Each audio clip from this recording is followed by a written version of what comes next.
ወዳጆቼ የምወዳችሁ እንዴት አላችሁልን? በሌላ ፊልም ተመልሰናል። ፊልሙን እንደምትወዱት እርግጠኛ ነኝ። ስለዚህ ላይክ እና ሰብስክራይብ ማድረግ እንዳይረሳ። ይገባችኋል። እንርዳችሁ የምትሉ ደግሞ ቪዲዮዎቻችንን በቪፒኤን ብቻ ማየት ትችላላችሁ። ወደ ቪዲዮ ፊልማችን ሲጀምር ወደ ውጪ ሄዳ የመማር እድል ያገኘችውን እንዲሁም ደስተኛ የሆነችውን አንን ያሳየናል። ትዕይንቱን በመቀጠል የሚወስደን ወደ ኪችን ነበረ። እዛም የአን አክስት የሆነችው ፕራኒ የአንን እናት ላይ ሾርባ ደፍታባት እየጮኸችባት ነበረ። በዚህን ጊዜ አን ይሄንን ስትሰማ እናቷን ለመደገፍ ትሄዳለች። አክስትየው በጣም መጥፎ ነበረች። የአን አክስት ፕሮኒ በአባት በኩል አክስቷ ስትሆን ታዲያ እቺ ሴትዮ መጥፎ ከመሆኗ የተነሳ የአን አባት ከሞተ ጊዜ ጀምሮ እናትየውን ታሰቃይባት ነበረ።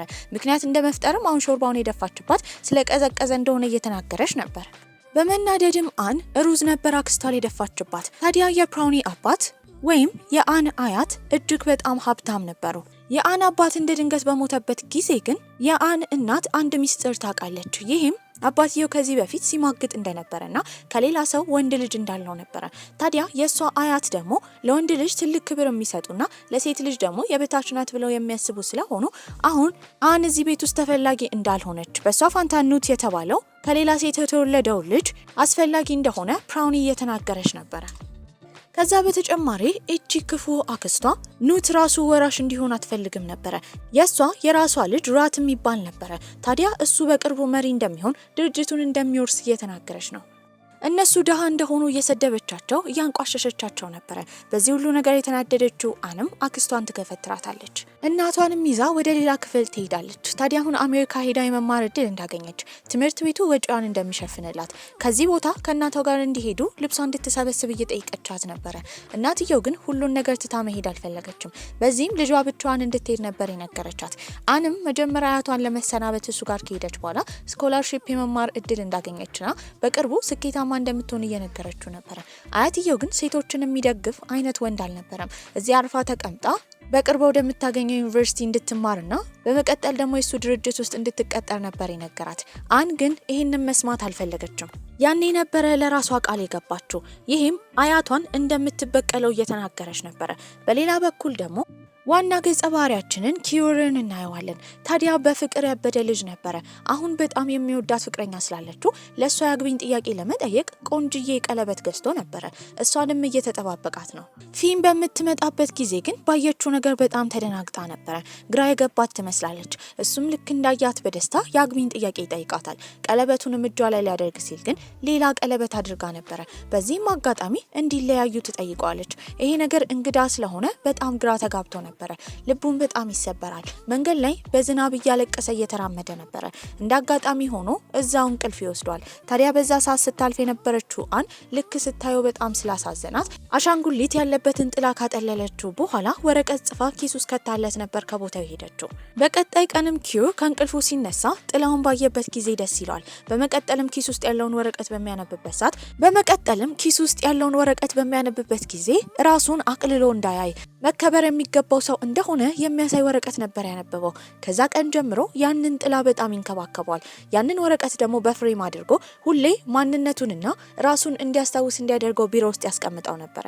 በዚህ ጊዜያቶች ውስጥም 8 ዓመታት ያልፋሉ። አንድ ቀን ላይም ኪዩር ቢሮ በነበረበት ጊዜ አያቱ ኢሻራ እንደመጣች ነበር የተነገረው። የድርጅቱ ዋና ኃላፊ ነበረች። እሷን ለማናገር በወጣበት ጊዜ የተገጣጠመው ከፊም ጋር ነበረ። ፊምን ለ8 ዓመት አይቷት አያውቅም። ከረባቱ እንደተበላሸ በመናገር ታስርለት ጀመረ። ይሄ ከ8 ዓመት በፊት እነሱ ፍቅረኛ እያሉ ሁሌ የምታደርግለት ነገር ነበረ። በመሳሳቅም እያናገረችው እዚህ የመጣችው ከፍቅረኛዋ ጋር እንደሆነ የጄፒ ድርጅት ወራሽ እንደሆነና ከነሱ ድርጅት ጋር ደግሞ ለመፈራረም እንደመጣ ነበር የተናገረችው። የሷ ባል ሆኖ የመጣው ደግሞ የአን የእንጀራ ወንድሟ ኑት የተባለው ልጅ ነበረ። ሁለቱን አንድ ላይ ማውራት ስላልፈለገ አያቱ ጋር ይሄዳል። ታዲያ አያትየውም በሁለቱ ድርጅት መካከል ትልቅ ኮንትራት ስለሚፈራረሙ በቅርቡ ያለውን ፕሮጀክት ላይ ጥናት እንዲያደርግና ኮንትራቱንም እንዲፈራረም ትዕዛዝ የሰጠችው ለኪዩር ነበረ። እሱ ግን ከኑት ጋር ቁጭ ብሎ ምንም አይነት መፈራረም አልፈለገም። ነገር ግን አያትየው ፕሮጀክቱን በደንብ እንዲያጠናው ታዲያ በቅርቡ ደግሞ በጣም የታወቀች አሜሪካ ሀገር የተማረች ኢኮኖሚስት እንደምትመጣ ስሟም ዶክተር አን እንደሆነ ነግራው ነበረ። እዚህ ነገር ላይ ምንም መሳተፍ ያልፈለገው ኪዩርን ግን ኑት እነሱ ወደሚሰሩበት ፕሮጀክት ቦታ መጥቶ ሁሉን ነገር እንዲያይ ከዛ እንደሚስማማ ነግሮት ነበረ። ለድርጅቱ ሲል ኪዩር ይስማማል። በሌላ በኩል ከአሜሪካ የመጣችው አን ነበረች። የልብ ጓደኛዋም ትቀበላታለች። ታዲያ ከብዙ ቆይታ በኋላ ለምን አሁንም መርጣ እንደመጣች እየጠየቀቻት ነበረ።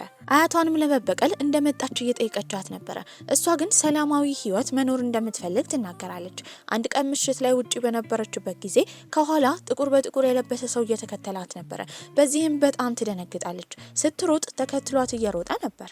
የያዘችውንም ምግብ ላይ ነበር የደፋችበት። ልጁም ይወድቃል። ታዲያ ኮፍያውን በሚያወልቅበት ጊዜ ግን ኪዩር ነበረ። ከዚህ ቀደም ጥላ የሰጠችው ልጅ እንደሆነ አላስታወሰችም። እሱም ሊያናግራት እንደሚፈልግ እየነገራት ነበረ።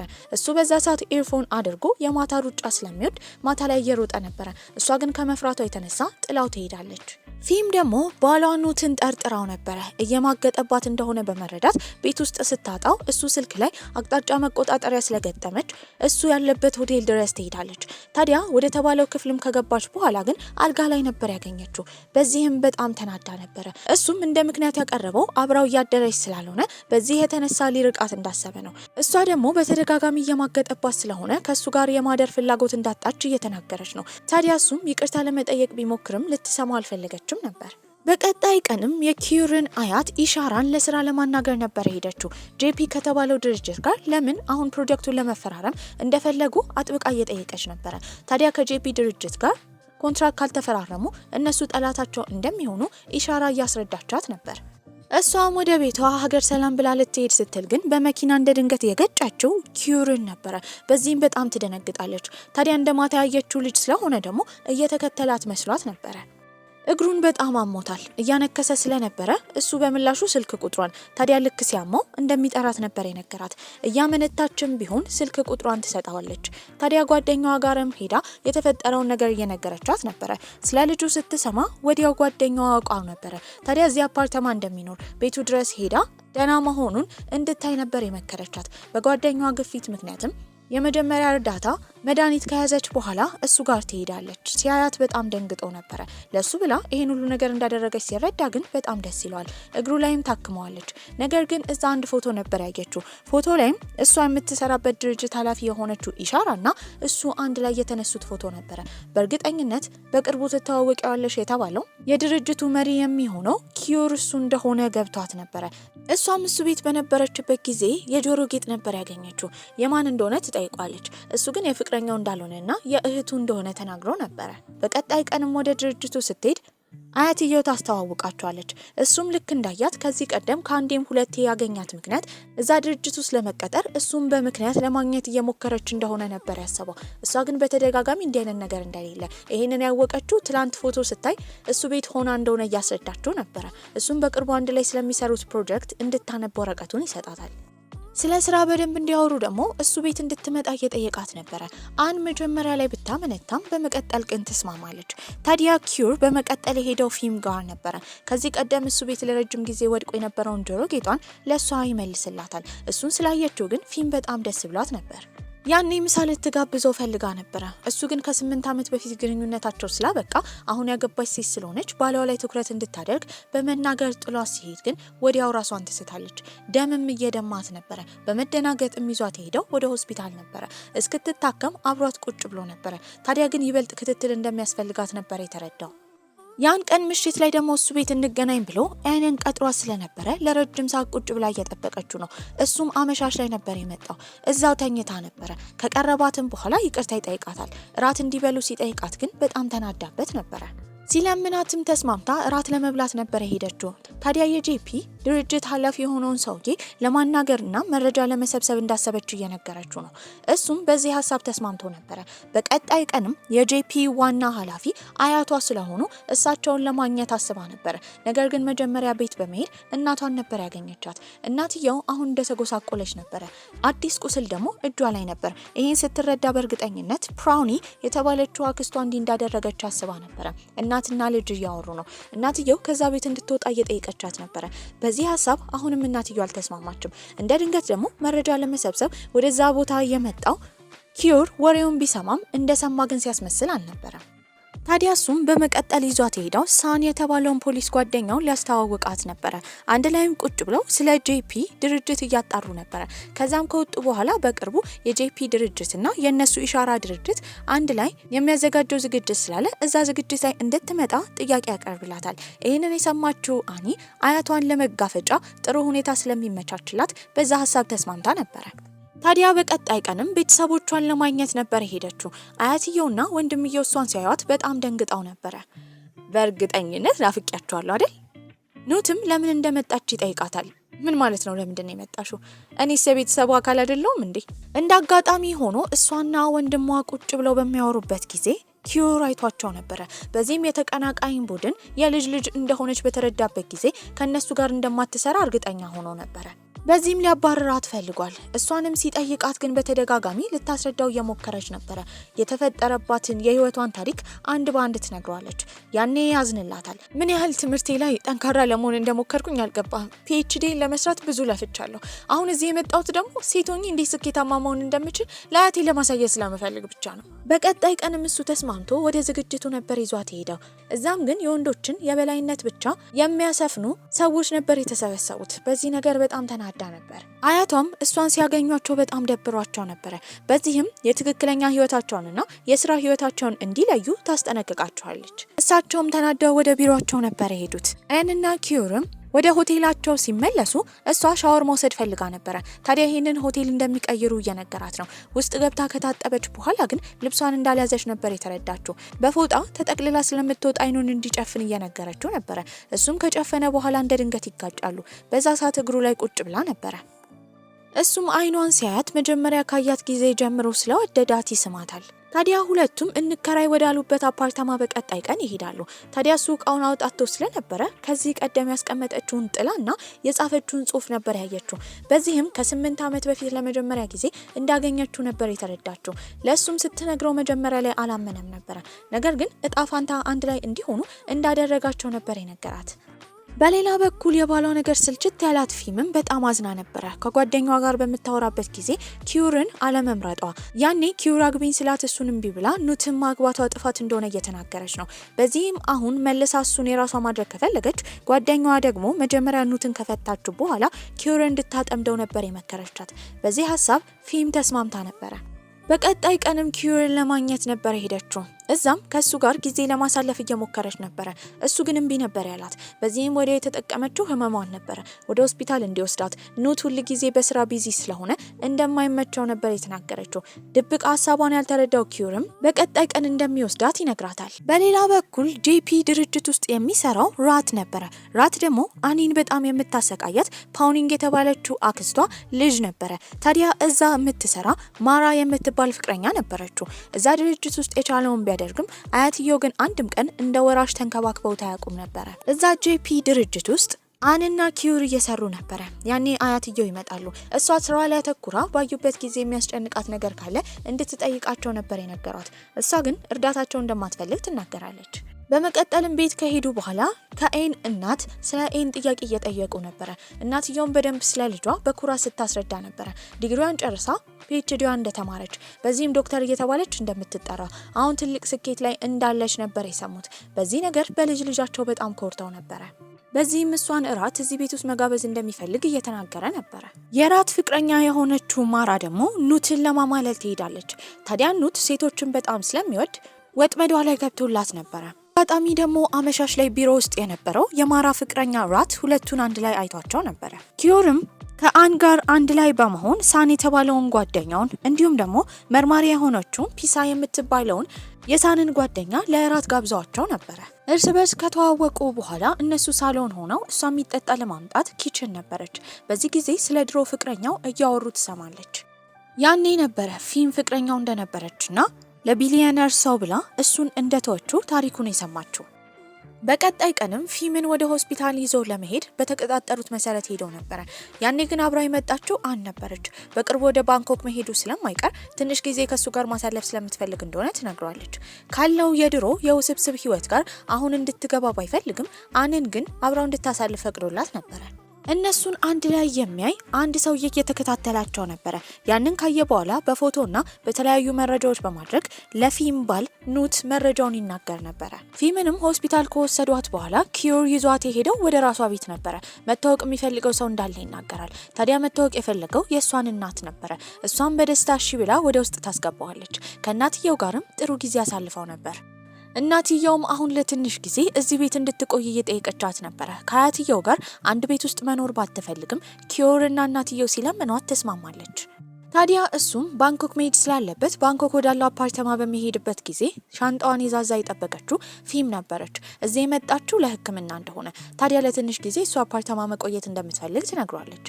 እሱም በዚህ ሀሳብ ተስማምተው ነበረ። በሌላ በኩል ኑት ደግሞ ስለ ጄፒ ወጪና ገቢ እያጠና ነበረ።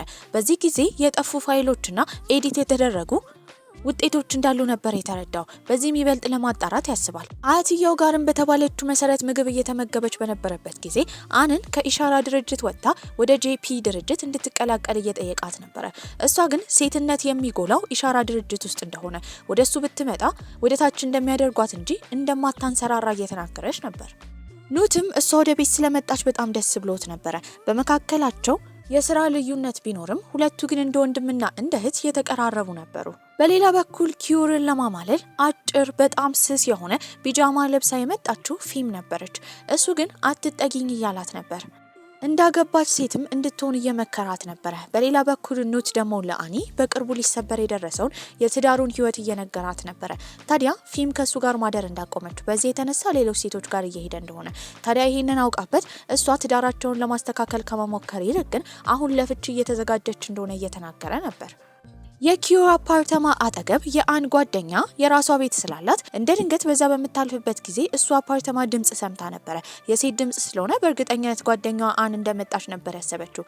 ታዲያ አንኳኩታ በሩ በሚከፈትበት ጊዜ የከፈተችው ፊም ነበረች። ይህንን ስታይ ጓደኛዋ በጣም ደንግጣ ነበረ። ወዲያው ለሷ ደውላ የተፈጠረውን ትነግራታለች። ኑትም ስብሰባ ላይ በነበረበት ጊዜ አንድ ላይ ወደ ሆስፒታል እንደሄዱ ፊምና ኪዩር የሚያሳይ ፎቶ ተልኮለት ነበረ። እነሱም በሚከታተላቸው ሰው አማካኝነት ነው የተላከው። እዛ ቦታ ደግሞ የኤን ጓደኛ ራሱ ተከትላ አይታቸው ነበረ።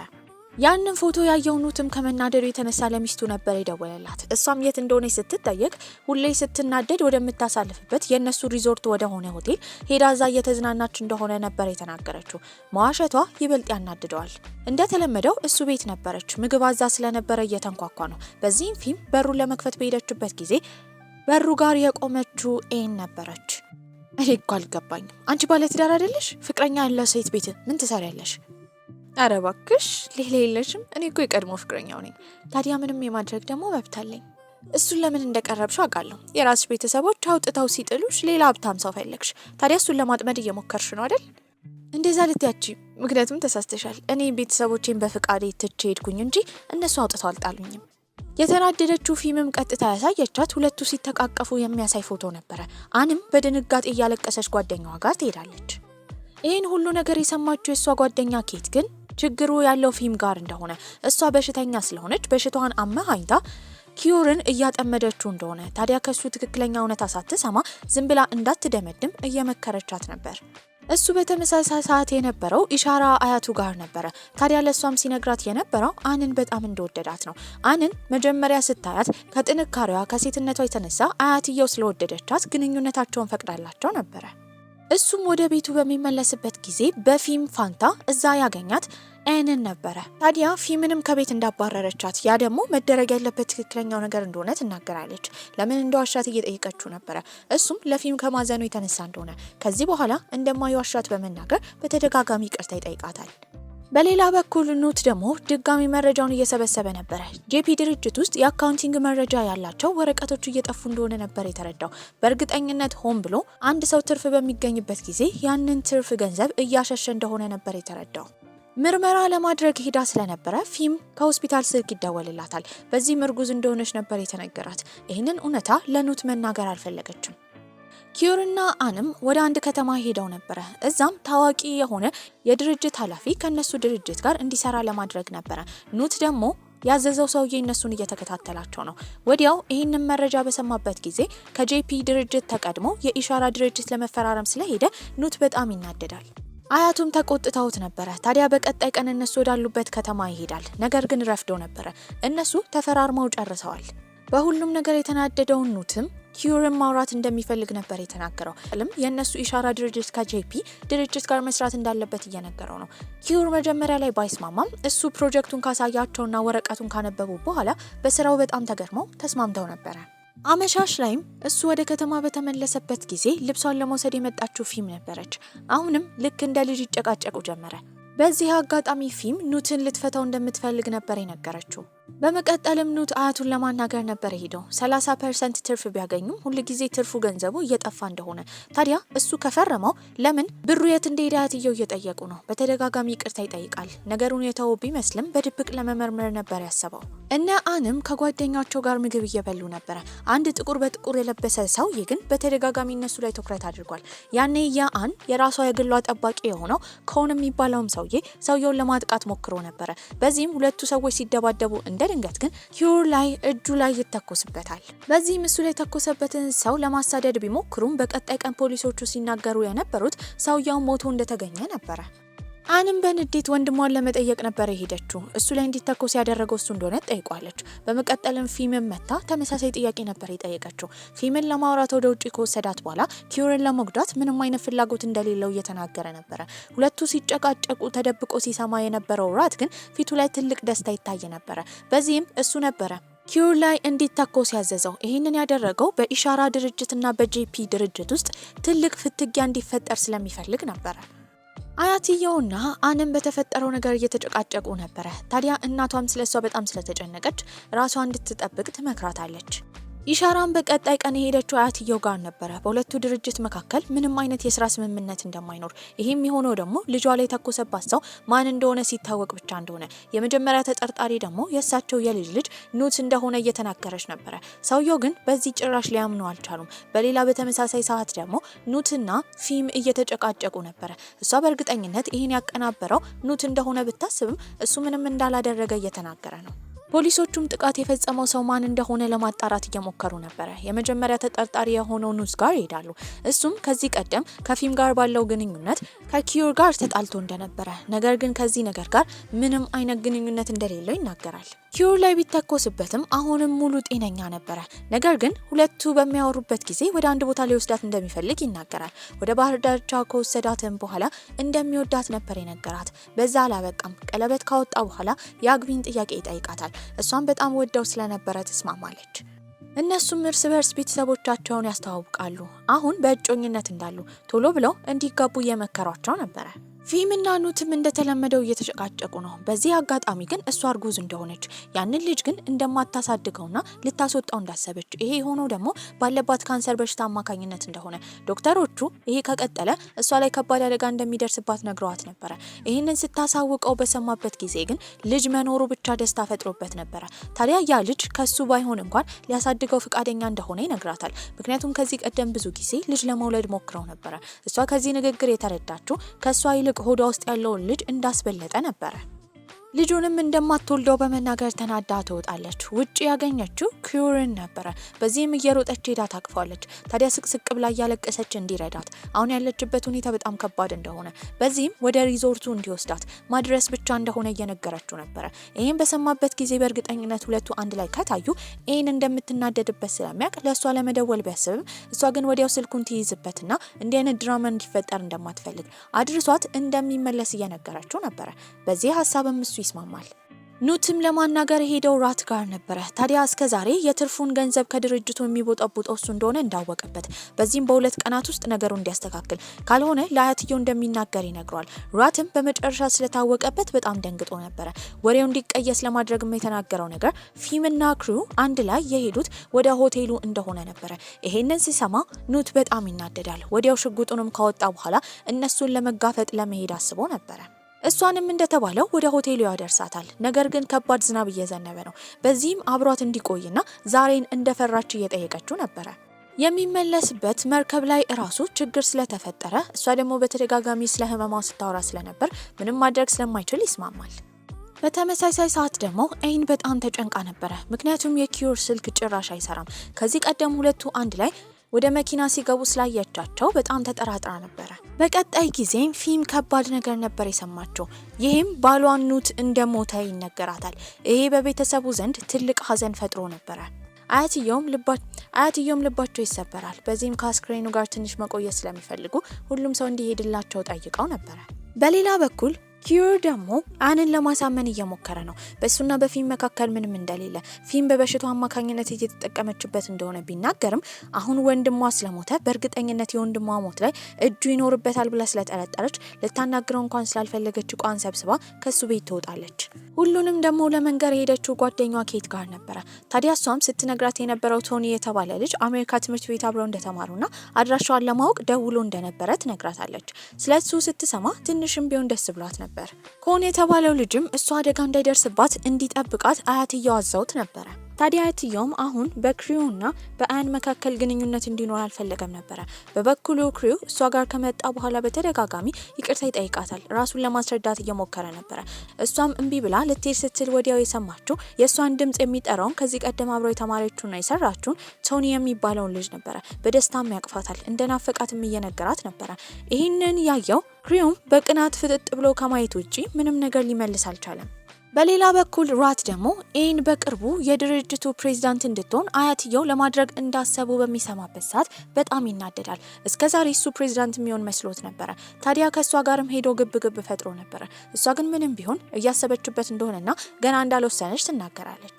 ፖሊሶቹም ኑትን የገደለው ሰው ማን እንደሆነ ለማጣራት እየሞከሩ ነው። ጄፒ ድርጅት ውስጥ የሚሰሩ ሰዎች እንዳለ ምርመራ እየተደረገባቸው ነበር። አይንም አያቷ ጋር ከሄደች በኋላ የድርጅቱ ፕሬዝዳንት እንደምትሆን ነገር ግን የሷን ሀሳብና አስተያየት አንዳንዴ መስማት እንዳለበት ትነግራለች። እሳቸውም እሺ ይላሉ። ነገር ግን መቼም ቢሆን ከክሪው ጋር ያላትን ግንኙነት እንደማይደግፉ ነበር የነገሯት። የቀብር ስነ ስርዓቱ በሚዘጋጅበትም ጊዜ ፊም ነበር የመጣችው። እሷም እርጉዝ እንደሆነች ልጁ ደግሞ የኑት እንደሆነ ነበር የተናገረችው። አያትየው ይህን ሲሰሙ ደስ ብሏቸው ነበር። በመቀጠልም ሄዳ ኤን ጆሮ ላይ ማንሾካሾክ ጀመረች። ልጁ የክሪው እንደሆነ ነበር የነገረቻት። በዚህ በጣም ትደነግጣለች። ሁለቱ መልሰው አንድ ላይ እንደማይሆኑ እርግጠኛ ሆና ነበር። ታዲያ ግን አንድ ቀን ላይ አን ያስታወሰችው ከዚህ ቀደም ራት የተባለው ያክስቷ ልጅ የሆነው ሰውዬ ከኑት ቢሮ አንድ ፋይል ይዞ ሲወጣ እንዳየችው። በዚህም እሱ ላይ ምርመራ እንዲደረግ ነበር ያሰበችው። ክሪውም ከመጣ በኋላ ያኔ ከፊልም ጋር አንድ ላይ ወደ ሪዞርቱ ሄደው በጓደኝነት ብቻ እንደሆነ ስላዘነላት እንጂ በመካከላቸው ምንም እንደሌለ እየተናገረ ነው። እሷ ግን በጣም ተናዳለች። ጭራሽ የሱ ልጅን እንዳስረገዘ በመናገር ጥላው ትሄዳለች። የቦርድ ስብሰባ በነበረችበት ጊዜ ደግሞ የቦርዱ ተሰብሳቢዎች እሷን ለመምረጥ ፍቃደኛ አልነበሩም። በዚህም ለትንሽ ጊዜ ለ3 ወር ያክል ብቻ መሪ እንደምትሆን ያኔ ድጋሚ ምርጫ እንደሚደረግ ከወደዷት እንደምትቆይ አያትየው ሀሳብ ያመጣሉ። ፊምም መኪና እየነዳች እያለ አንድ ጥቁር መኪና ከኋላ ይከተላታል። በዚህም የተነሳ የመኪና አደጋ ደርሶባት ነበረ። ያኔ ወደዛ ቦታ የተጠራው ክሪው ነበረ። እሱም በጣም ደንግጦ ወደ ሆስፒታል እንድትሄድ እያደረገ ነው። ከሩቅ ሆና የምታየው አንም ምን ያህል ፊምን እንደሚወዳት ነበር የተረዳችው። ተከትሎም ወደ ሆስፒታል ይሄዳል። ታዲያ እዛ የሄደበት ዋና ምክንያት ግን ልጁ የሱ እንዳልሆነ ለማጣራት ነበረ። በዚህም በተሰጠው መረጃ አማካኝነት የ15 ሳምንት እርጉዝ እንደሆነች ይሰማል። ያኔ ደግሞ ሁለቱ ጭራሽ አልተገናኙም ነበር። በዚህም ይሄ ትልቅ ማስረጃ ስለሆነ ደስ ብሎት ነበር። ለሷም ፎቶውን ነበር የላከላት። ያንን ማስረጃ በምታነብበት ጊዜ ኤን በጣም ደስ ይላታል። ሁለቱም አንድ ላይ እንደሚመለሱ እያወሩ ነበር። ነገር ግን የሷ አያት ግንኙነታቸውን እንደማይደግፍ አልተናገረችም ነበር። አንም እውነታውን ካወቀች በኋላ ሄደችው አያትየው ጋር ነበር። ታዲያ ፊምን እንዳያምኗት፣ ምክንያቱም እሷ ሆን ብላ ልጁን በመጠቀም የድርጅቱ ወራሽ ለመሆን እየሞከረች እንደሆነ ኤን እየተናገረች ነው። እሳቸው ግን ይህን መስማት አልፈለጉም ነበር። በዚህ አጋጣሚ ራሳቸውን ይስታሉ። ወደ ሆስፒታል ሲገቡም አይምሯቸው ላይ ያለ ችግር እንዳለ እንዲሁም የልብ ቱቧቸው ላይ ትልቅ ችግር እንዳለ ነበር የሰሙት። በዚህ መሀልም እሳቸው ወደ ድርጅቱ ሄደው ማስተዳደር ስለማይችሉ እሷ ሙሉ ለሙሉ ለመቆጣጠርና እስኪመለሱ ድረስ ለመምራት ነበር ያሰበችው። በሱ ብቻ አላበቃችም። ከዚህ ቀደም ከጄፒ ድርጅት ጋር የነበሩ የተለያዩ የተተዉ ፕሮጀክቶችን ድጋሚ አዲስ መመልከት እንደምትፈልግ ትናገራለች። ይሄ ነገር እውነቱ ሊታወቅበት እንደደረሰ የተሰማው ራትም በጣም ተናዶ ነበር። እሱም እውነቱ እንዳይታወቅበት በጣም ፈርቶ ለፍቅረኛው ማራ ነበር የነገራት። እሷም ዶክመንቶቹን እንዳለ እንደምትሰርቅና ምንም እንደማይፈጠር ትነግረዋለች። በሌላ በኩል ፖሊስ ጣቢያው ሳን ደግሞ የተጠራጠረው ማራን ነበረ። በዚህም ማራ ኑትንም ራትንም ፍቅረኛዋ እንዳደረገች፣ ሁለቱ ወንዶች ደግሞ እርስ በርስ እየማገጠችባቸው እንደሆነ እንዳላወቁ። ታዲያ ከዚህ ቀደም ደግሞ እነሱ ሆን ብለው የነሱ አባል የሆነ ሰው ድርጅት ውስጥ ቀጥረው ስለነበረ ስለማራ ብዙ መረጃ ሰብስበው ነበር። ፊምም ሆስፒታል በነበረችበት ጊዜ አንድ ሰው ሊገላት መጥቶ ነበረ። ልክ ከዛ ሆስፒታል ያ ሰውዬ ሲወጣ ኮን የተባለው የአኒ ጠባቂ እሱን እየተከታተለው ነበረ። እየተከታተለው እንደሆነ በሚያውቅበት ጊዜ ሰውየው እሱን ይሸውደዋል። በሌላ በኩል ማራን ደግሞ ፖሊሶች እየተከታተሏት ነበረ። በዚህም ፓርኪንጉ ጋር ሄዳ በጣም ቅንጡ መኪና ውስጥ ስትገባ ስላዩት የሄደችበት ድረስ ይከተሏታል። የሄደችውም አባቷ ጋር ነበረ። አባቷ ደግሞ ፊምን እንዲገል የታዘዘው ሰውዬ ነው። እዛ ደግሞ ወንድሟ ማክስም ነበረ። ሰውየው ጥፋቱ ይሄ ብቻ አልነበረም። ከዚህ ቀደም የአን አባት በመኪና አደጋ ነበር የሞተው። ታዲያ ያ የመኪና አደጋ እንዲፈጠር ያደረገው አንድ ሰው አዞት ይሄው የማራ አባት ነበረ። አያትየውም ሆስፒታል በነበሩበት ጊዜ የፊም እናት ነበር የመጣችው። በዚህም ስትናገር የነበረው የኑት ልጅ እንደሆነ፣ በዚህም እሱ ቀጣይ ወራሽ መሆን እንዳለበት እየተናገረች ነበረ።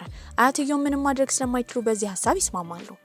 እሳቸው እስኪመለሱ አሁንም አን ድርጅቱን እየመራች ነበረ። ታዲያ በመቀጠል ሄደችው አካውንቲንግ ክፍል ነበረ። እዛም እስከዛሬ የነበሩ ማስረጃዎችን ትጠይቃለች።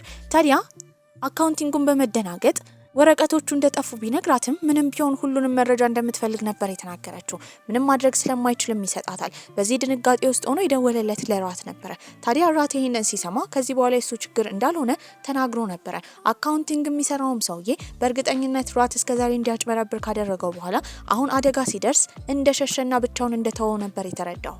ፊምና እናቷም ወደ አያትየው ቤት ነበር የገቡት። ነገር ግን እዛ ያለችው ፕራኒ በጣም ትናደዳለች። ምክንያቱም ማንም ሰው የአያትየውን ድርጅት ወስዶ እንዲመራ አትፈልግም። የራሷ ልጅ ራት ብቻ እንዲመራው ነበር የምትፈልገው። ወረቀቱንም ከወሰደች በኋላ የኤኒ ጓደኛ ቶኒ የተባለው ልጅ አካውንቲንግ ላይ ጎበዝ ስለሆነ መረጃዎችን እንዳለ ከሰበሰበ በኋላ ከ30% በላይ ሁሉ ጊዜ ትርፍ በሚመጣበት ሰዓት የሆነ ሰው ያንን ብር እንደሚያጭበረብር ነበር የሰማችው። ካን ደግሞ ከዚህ ቀደም ፊምን ሊገላት የነበረውን ሰውዬ እየተከታተለው ነበረ። እንደ ድንገት ያ ሰውዬ ጥቃት አድርሶበት አሁን ሆስፒታል ገብቷል። ሆስፒታል ውስጥ ሳለ ደግሞ ሰውየው ማን እንደሆነ መናገር አይችልም ነበረ። በዚህም ወረቀት እንዲሰጡት በመናገር ወረቀቱ ላይ ጽፎላቸዋል። በደንብ ግን አይነበብም ነበረ። ፖሊሶቹም አካውንቲንግ ማናጀሩን እየፈለጉት ነበረ። ነገር ግን ስልኩ እንኳን አይጠራም። ታዲያ በእርግጠኝነት ከሀገር እንደወጣ ነበር ያሰቡት። በሌላ በኩል ፊም እንደተሻላት የሄደችው አልትራሳውንድ ለመነሳት ነበረ። እዛም ለመጀመሪያ ጊዜ የልጇን የልብ ምት ስትሰማ በጣም ደስ ይላታል። ነገር ግን እናትየው ልጇ ካንሰር እንዳለባት፣ በዚህም የተነሳ ደም መፍሰስ እያጋጠማት እንደሆነ፣ ታዲያ ይሄ ለመውለድ በጣም ከባድ ቢሆንም ልጁን ግን ማስወጣት ካልፈለገች ልጁ ከተወለደ በኋላ ለ1 ሳምንት ሆስፒታል ውስጥ እንደሚቆይ እየተነገራቸው ነበር። እናትየው ይህን ስትሰማ ስለ ፊም በጣም እየተጨነቀች ነበር። ምንም ቢሆን ግን ፊም ያንን ልጅ ለመውለድ ነበር ያሰበችው። አያትየውም ፊም ያረገዘችው ልጅ ወንድ እንደሆነ ባዩበት ጊዜ በጣም ደስ ብሏቸው ነበረ። አንም ቢሮ በነበረችበት ጊዜ ፖሊሱ ሳን ነበር የደወለላት። የአካውንቲንግ ማናጀሩ መኪና እንደተገኘ ይነገራታል። በዛ ሰዓት ደግሞ እሷ ኮን የጻፈውን ወረቀት እያነበበች ነበረ። ቃላቶቹንም በደንብ ስታይ ራት የሚል ጽሑፍ ነበር። በሌላ በኩል ኮን የተባለው የአይን ጠባቂም አሁን የመናገር ችሎታውን አግኝቶ ነበረ። በዚህም ሁሉን ነገር የተናገረው ለፖሊሱ ነበር። የሰማውንም ነገር እነ አንን ከሰበሰበ በኋላ ይናገር ጀመረ። ኮን ማለት ከዚህ ቀደም የኤን አባት በተገደለበት ጊዜ መኪና ውስጥ ሹፌር ሆኖ ሲነዳ የነበረው ሰውዬ እንደሆነ፣ ታዲያ በተቀነባበረ ሁኔታ አባቱ እንደተገደለ ካወቀ በኋላ ገዳዩ ማን እንደሆነ ለማጣራት እስካሁን ሲሞክር እንደነበር፣ በዚህም ፖሊሶች እንደሚጠረጥሩት ከሆነ የኤንን አባት የኮንን አባት የገደለው ሰውዬ በእርግጠኝነት ኑትን እንደገደለው እየተወራ ነበረ። ታዲያ ደግሞ ያ ሰውዬ በእርግጠኝነት ከራትና ከእናቱ ፕራኒ ጋር ትልቅ ቁርኝነት እንዳለው፣ ያ ብቻ እንዳልሆነ አካውንቲንግ ማናጀሩም ምናልባት ጉዳት ደርሶበት እንደሚሆን እየተነገረ ነበር። በዚህም በእርግጠኝነት ኑት የሞተበት ትክክለኛ ምክንያት ራት ያጭበረበረ እንደሆነ ካወቀበት በኋላ እሱ እንደገደለው ነበር ያሰበችው። ተጠርጣሪዎቹንም ለማግኘት ኑት የሞተበት ቦታ ደም ስለተገኘ ሙሉ የቤተሰቡ ዲኤንኤ እንደሚያስፈልግ ነበር የተነገረው። ይህንን ሲሰማ ራት በቦታው ስለነበረ በጣም ደንግጧል። ምንም ማድረግ ስለማይችል የደሙን ሳምፕል ሰጥቶ ነበረ። ለኤኒም ከአካውንቲንግ ማናጀሩ እቃ እንደተላከላት ፕራውኒ አይታ ስለነበረ ለራት እየነገረችው ነው። ታዲያ እሷም ያንን ደብዳቤ ታነባዋለች። ደብዳቤው ላይም የሚለው ሁሉም አጭበርባሪው ራት እንደሆነ ነበረ። ከዛ በተጨማሪ ፍላሽም ነበረ። በዚህም ይህንን እውነታ ለክሪው ከነገሩት በኋላ ፍላሹን ሰክተው በሚያዩበት ጊዜ እስከ ዛሬ ወጪና ገቢ የተደረገው ትክክለኛ ዶክመንቱ እዛ ፍላሽ ላይ ነበረ። በዚህም ራት እንዳጭበረበረ ያሳያል። አሁን እየተፈለገ ያለው ከራት ጋርና ከፕራኒ ጋር ግንኙነት አለው ተብሎ የሚታሰበው የማራ አባትን ለመጠየቅ ልጁ ሄዶ ነበረ። በሌላ በኩል አባትየው ከሆስፒታል በወጡበት ጊዜ መጀመሪያ ያናገሩት ፊምን ነበረ። ታዲያ ልጁን መውለዷን እንዳትተው ከፈለገች ሙሉ ውርሱን ለሷ እንደሚያስተላልፍላት እየተናገረ ነበረ። እሷም ራሷንም ሆነ ልጇን ጤነኛ ለማድረግ ፍቃደኛ እንደሆነች ትናገራለች። በሌላ በኩል የፊም እናት ደግሞ ሄዳ በጥፊ የመታችው ፕራውኒን ነበረ። ታዲያ ከዚህ ቀደም ፊም ሆስፒታል በተኛችበት ጊዜ እሷን ለማስገደል ሙከራ እንዳደረገች ይህንን ደግሞ ብዙ ሰው እንዳወቀና መረጃ እንዳላት እናትየው እየተናገረች ነው። ፕራውኒም ይህንን ስትሰማ በጣም ደንግጣ ነበረ። እሷን ሊገላት የነበረው ሰውዬ ደግሞ ለልጁ ትክክለኛውን እውነታ እየተናገረ ነው። ታዲያ ከዚህ ቀደም የአኒን አባት እንዲገል እንዲሁም ደግሞ አሁን ፊምን እንዲገል ስታዛው የነበረችው የኤኒ አክስት ፕራውኒ እንደሆነች ነበር የሰማው። ፖሊሶቹም የዲኤንኤው ምርመራ ተመልሶ እስኪመጣ እየጠበቁ ነበረ። በግድያ ቦታው አካባቢ ጓንቱላ ተገኝቷል። በሌላ በኩል ራት እናቱን ይዞ የሄደው ወደ ቅንጡ ቦታ ነበረ። ቤቱን ለሷ እንደገዛላት ይነግራታል። በዚህ ጊዜ እናትየው የተጠራጠረችው ከድርጅቱ እየሰረቀ ገንዘብ እያሸሸ እንደሆነ ነበረ። ደጋግማ ተጠይቀዋለች። ታዲያ ከእናቱ መደበቅ ያልፈለገው ራትም እሱን ብቻ እንዳላደረገ በቅርቡ ኑት የሞተው በእሱ አማካኝነት እንደሆነ ይናገራል። በዚህም ሲናገር የነበረው እሱ እያጭበረበረ እንደሆነ ካወቀበት በኋላ ያኔ ሽጉጡን ይዞ ክሪዮን ለማግኘት እንደሄደ ታዲያ ባህሩን ለመሻገር ደግሞ ጀልባ ውስጥ በሚገባበት ጊዜ ይሄ እውነታ እንዳይታወቅ አስቦ ራት እንደተከተለው፣ ሁለቱ ወንዶች በሚታገሉበት ጊዜ ራት ሲገፈትረው ጭንቅላቱን እንደተመታና እዛው ራሱን እንደሳተ፣ በዚህ ጊዜ ምናልባት ራሱን ከሳተበት ደና ሆኖ ከነቃ እውነቱ እንደሚታወቅበት፣ ይሄ እንዳይፈጠር ደግሞ የራሱን ሽጉጥ ካነሳ በኋላ ጭንቅላቱን መቶበት ራሱን እንዳጠፋ እንዲያስመስል እንዳደረገ ነበር የነገራት። እናትየው ይህንን እውነታ ስለ ልጇ ስትሰማ ለፖሊስ ከመናገር ይልቅ እሱን ለመደገፍ ነበር ያሰበችው። በዚህም በቀጣይ ቀን ፖሊሶቹ ጋር ከሄደች በኋላ ኑትን የገደለውን ሰው እንደምታውቅ ያ ሰው ደግሞ የማራ አባት እንደሆነ ነበር የተናገረችው። ፖሊሶቹ ይህንን ሲሰሙ በእርግጠኝነት ለልጇ ለመሸፈን እየሞከረች እንደሆነ ተረድተው ነበረ። አሁን ሁሉም እውነታ ስለታወቀባቸው እናትየው በጣም ፈርታ ነበረ። ነገር ግን ራት ያሰበው ነገር እንዳለ በመናገር መርዝ እጁ ላይ ይዞ ነበረ። ለነማራ አባትን ፎቶ ነበር የተላከለት። የላከችለት ፓውኒ ነበረች። መግደል ያለበትን 2 ሰው ነበር የነገረችው። ታዲያ ሁለቱም የሱ ልጆች ነበሩ። ይህንን ደግሞ ፓውኒ ያላወቀችም ነበር። ፊምም ብቻዋን አንን ለማናገር ጠርታት ነበረ። በዚህም በሚያወሩበት ጊዜ ምናልባት በወሊድ ምክንያት ብትሞት የልጇን የአባትነት ድርሻ እንዲወስድ የምትፈልገው ክሪዮን እንደሆነ ፊም እየተናገረች ነው። ኤን ግን ይህንን ነገር እንደማትፈቅድ ነበር የተነገረችው። ይህንን ነገር እንደማትፈቅድ ትናገራለች። በዚህ ጊዜ ሁሉም ሰው ጠላት ነበረ ፊም ያሰበችው። በቀጣይ ቀንም ክሪው በጣም ተጨንቆ ነበረ። ኤንን የትም ሊያገኛት አልቻለም። በዚህም እሷ ደግሞ ራሷን ስታ አንድ ቤት ውስጥ ነበረ ራሷን ያገኘችው። ያ ቤት ደግሞ የራት ቤት ነበረ። በዚህም ስታስታውስ መኪና ውስጥ ሆና ልክ ዞር ስትል ራትን እንዳየችው፣ በዚህም በመርዝ አደንዝዞ ወደዚህ እንዳመጣት ነበር የተረዳችው።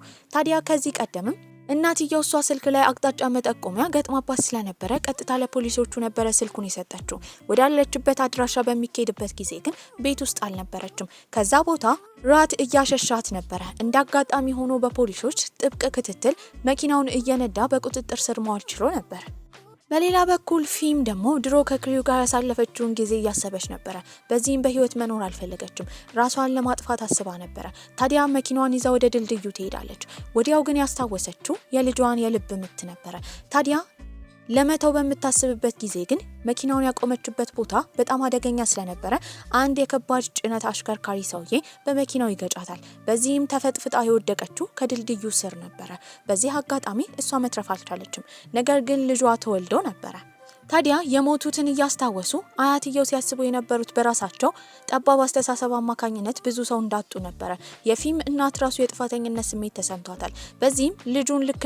በዚህም የልጇን ልጅ እንደ ራሱ አድርጋ እንደምታሳድገው እየተናገረች ነው። አያትየውም እንደሚረዷት እየተናገሩ ነበረ። ከዚህ ቀደም የኤንን አባት የገደለው የነማራ አባትም ራሱን አሳልፈው ለፖሊሶች ሰጥቶ ነበረ።